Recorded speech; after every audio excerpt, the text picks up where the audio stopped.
Sarah is a former student at Sciences Po in Paris. The elite school is one of France's top higher education institutions. Admission is extremely competitive.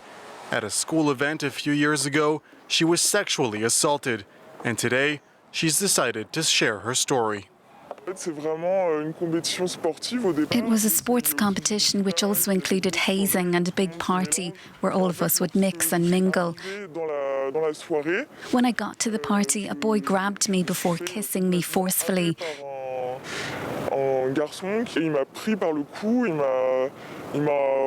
He then put his hand under my skirt and fingered me.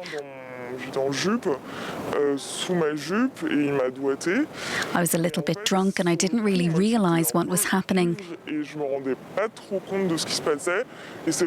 It wasn't until I got back to the hotel that night that I told a friend there was a hole in my tights and I realised I'd been assaulted. At the time, I didn't file a complaint because I told myself it would ruin the atmosphere. If I'd been in the same state of mind as I am today, I wouldn't have hesitated for a second to report what had happened. Ever since the Me Too movement began, more and more people are speaking out and sharing their traumatic experiences. Today, many female students at Sciences Po are breaking their silence using the hashtag #ScienceSport, which combines the school's name with the French word for pigs. Fanny Marlier, who investigated these stories of sexual assault for a French newspaper, says they all have common roots, an atmosphere which fosters sexism, a feeling of impunity, and inaction on the part of the schools. Sciences Po has this image of a school that creates tomorrow's political and economic elite. It has a very corporatist system, which helps perpetuate this code of silence.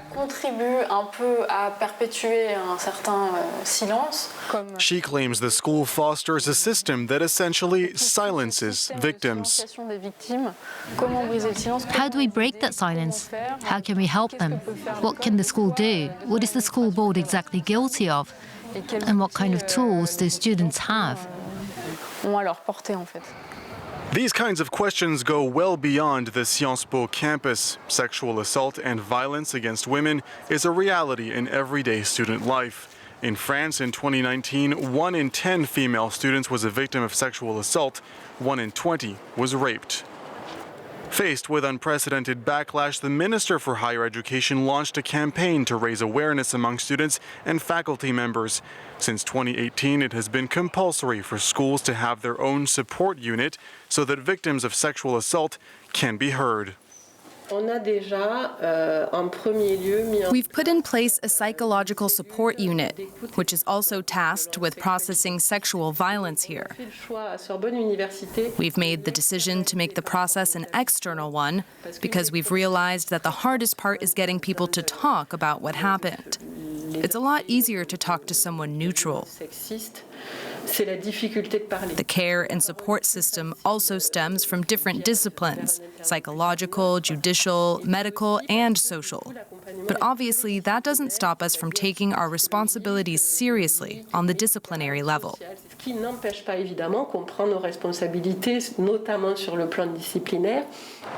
But the problem is, many students aren't aware these support units even exist.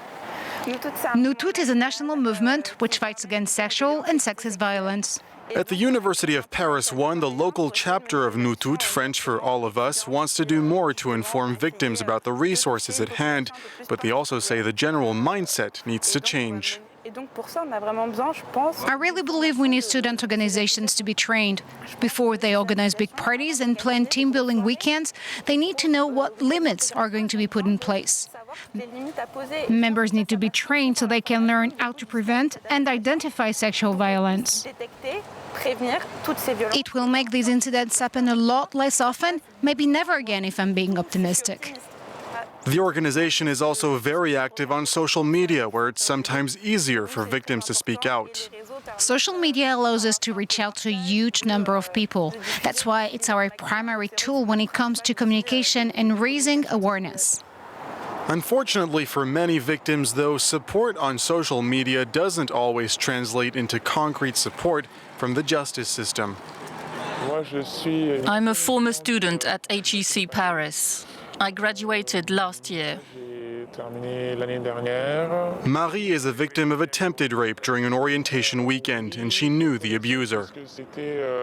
It was a student supervisor, one of the students who was there to supervise the event I took part in. And yes, I was forced to see him again, because the school didn't say anything except, "Oh, stay away, don't talk to her." The thing that really stood out for me was that the school did nothing aside from launching an external process. They told me that I'd filed a complaint and that there was nothing else to do but wait. The complaint was dropped because there wasn't enough proof. Authorities in France believe just 10% of victims of rape end up filing a complaint, and only 7% of those lead to a conviction.